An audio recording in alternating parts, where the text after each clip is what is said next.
Always told me, like, you never make it nowhere in life being a damn fool. I made it to New York. Coming all the way out of Chi-Town, I want y'all to give it up. Just listen to his name and you know what's coming. Damn Fool. Give him a round of applause. Come on, Damn Fool. Come on. I'm standing here with Damn Fool. All right, now. Now, this is a special part of the show because the executive producers themselves picked you to come back. What you got to say to them? I just want to say thank you. A lot of people around the country feel like you got robbed. What'd you say to your fans out there?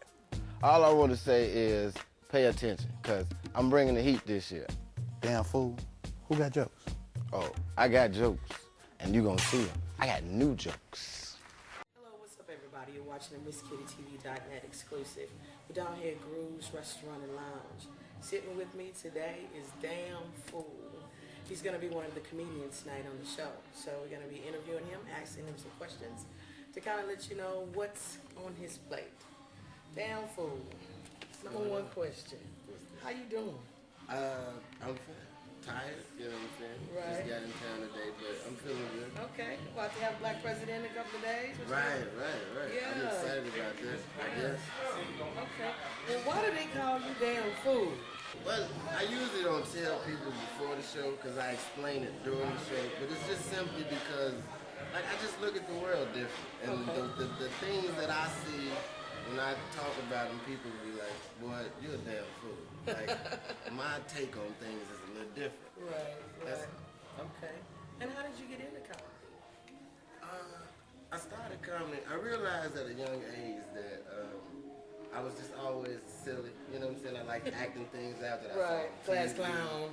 Yeah, class clown. I was one of those kids that the teacher actually at the beginning of the class would be like, come up here and get it all out before we start, because I don't want you fucking up my class. Right. Yeah, I deprived a lot of people of their education. Okay.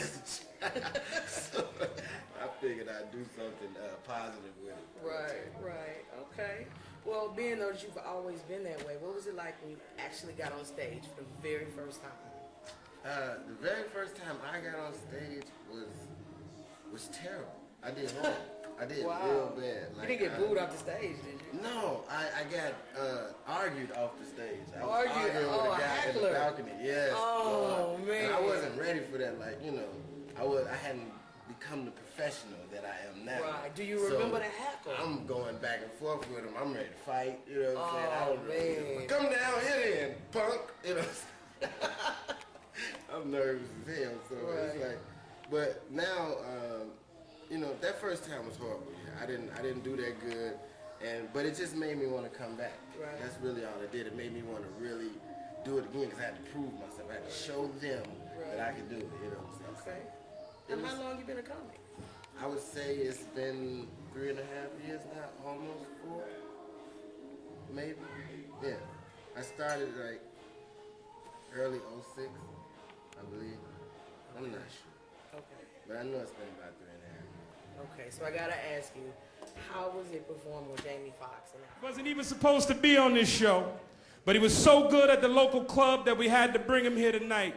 Please welcome to the stage, Damn Fool!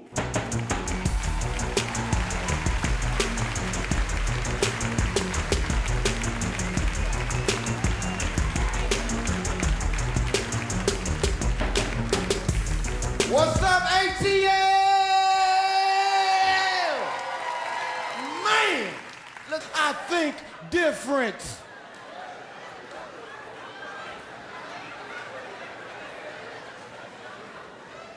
Like, I don't think deaf people should be allowed to talk. Think about it, let it sink in. What for? That's why we invented sign language, because we knew you was gonna look stupid trying to say a word you ain't never heard before. You don't even know what it sounds like. How you gonna pronounce it? I got a cousin that's deaf, and I swear to God I hate this heifer. Not because she deaf, but because I spent 2 years learning sign language, and this bitch don't want to use it.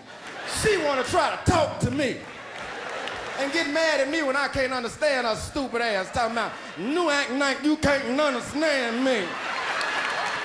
I said, bitch, I can't none of snare you because you ain't knocking right. I'm serious, man.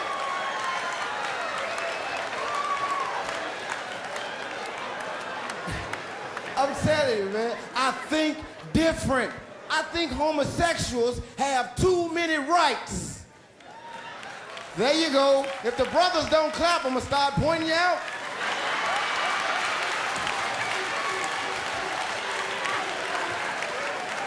I'm serious, man. If you look like a man, I should be able to punch you in your face like a man. I shouldn't get charged like I hit a woman because you want to act like a bitch. You know what I'm saying? I'm gonna tell you what happened to me, man. I had a little altercation, right? My brother, he's a homophobe. He like a Jamaican. He want to kill everyone he see. Kill the Bati boy, pussy. Like, calm down, bro. I don't discriminate against nobody. You know, keep your faggotism to yourself. That's all I ask. I know it's not a word, but it fit right there. Straight up, man. Man, we got into a fight with these dudes. Make a long story short, we got into a fight and they pressed charges, right? Now I gotta go to court. And I'm thinking to myself, I had a fight with another grown man in the club. They not gonna give me no hard time for that. They probably give me a weekend in the county or something. I can handle a weekend in the county. I got braids now. I think I'm tough. Man, I stepped up in front of the judge and this bitch had a whole nother agenda. This heifer gonna look at me and say, sir, in your case, we looking to give you 6 to 8 years for a felony hate crime.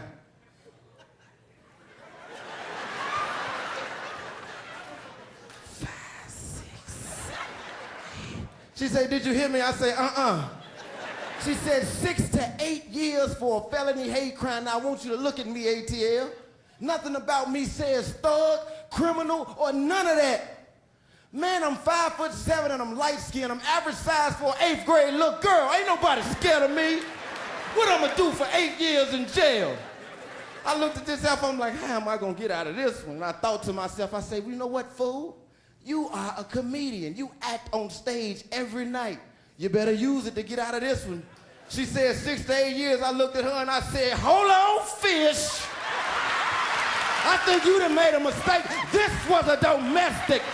Bitch, I've been knowing Charles for years. We gonna settle this one out of court, bitch. Tie my shirt, bitch. Tie my shirt. My name Damn Fool. Last Laugh Entertainment.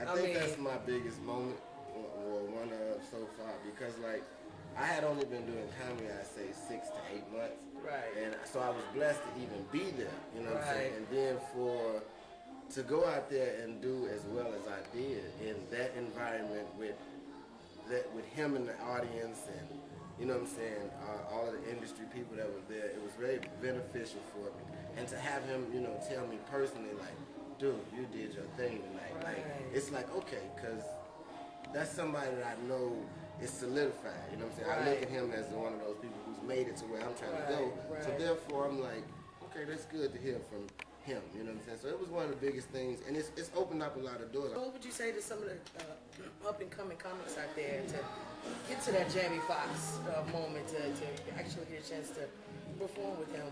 What advice would you give to some of the up-and-coming artists? My best advice would be to just stick with it. You know what I'm saying? Like, this is one of those things where it's not easy. It don't happen overnight. It's a long process. It's a lot that goes into it. You know what I'm saying? I guess the biggest advice I can give is to be professional. You know what I'm saying? Professionalism is the biggest thing. You got to realize that you are a business. You're not just somebody acting silly, you know what I'm saying, and for a living. You know what I'm saying? It's more to it than that. You have to be very professional. You know what I'm saying? You gotta take care of the business aspect of this game. Like, cause the comedy part, if you're a true comedian, it comes easy. You know what I'm saying? You're funny. It's been your whole life. You know what I'm saying? The hard part where people fall off and people don't make it is the business part.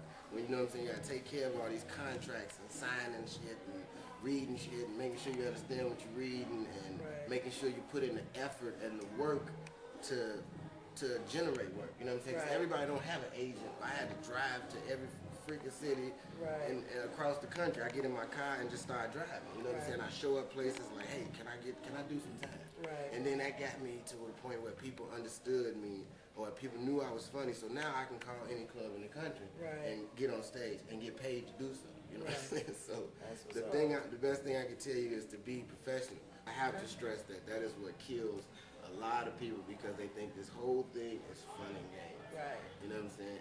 And don't let the game drive you crazy, because it will. Okay. All right. my Well, best you worked with Jamie Foxx and P. Diddy. What's up and coming for Damn Fool in the next 3-5 years? Well, right now I'm in the process of starting a production company. Oh, okay. I want to produce some films. And, Film.